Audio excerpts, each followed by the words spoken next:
The leader of the opposition says that people who hold sexist views and who are misogynists are not appropriate for high office. Well, I hope the leader of the opposition has got a piece of paper and he is writing out his resignation.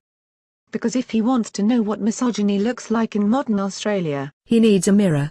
That's what he needs. Let's go through the opposition leader's repulsive double standards when it comes to misogyny and sexism. We are now supposed to take seriously that the leader of the opposition is offended by Mr. Slipper's text messages, when this is the leader of the opposition who has said, and this was when he was a minister under the last government, not when he was a student, not when he was in high school. When he was a minister under the last government. He has said, and I quote, in a discussion about women being underrepresented in institutions of power in Australia. The interviewer was a man called Stavros. The leader of the opposition says, if it's true, Stavros, that men have more power generally speaking than women, is that a bad thing? And then a discussion ensues, and another person says, I want my daughter to have as much opportunity as my son.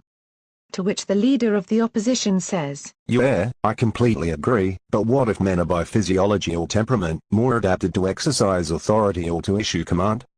Then ensues another discussion about women's role in modern society, and the other person participating in the discussion says, I think it's very hard to deny that there is an underrepresentation of women, to which the leader of the opposition says, but now, there's an assumption that this is a bad thing. This is the man from whom we're supposed to take lectures about sexism. And then of course it goes on. I was very offended when the leader of the opposition, as Minister of Health, said, and I quote, abortion is the easy way out. I was very personally offended by those comments. You said that, in March 2004, I suggest you check the records. I was also very offended on behalf of the women of Australia when in the course of this carbon pricing campaign, the leader of the opposition said, what the housewives of Australia need to understand as they do the ironing. Thank you for that painting of women's roles in modern Australia. I was offended too by the sexism, by the misogyny of the leader of the opposition catcalling across this table at me as I sit here as Prime Minister. If the Prime Minister wants to, politically speaking, make an honest woman of herself. That would never have been said to any man sitting in this chair.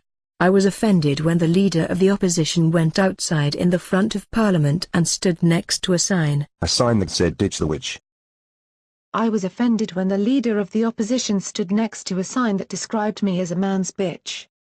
I was offended by those things. Misogyny, sexism, every day in every way, across the time the leader of the opposition has sat in that chair and I've sat in this chair, that is all we have heard from him. And now, the leader of the opposition wants to be taken seriously. Apparently he's woken up after this track record and all of these statements, and he's woken up and he's gone, oh dear, there's this thing called sexism, oh my lords, there's this thing called misogyny.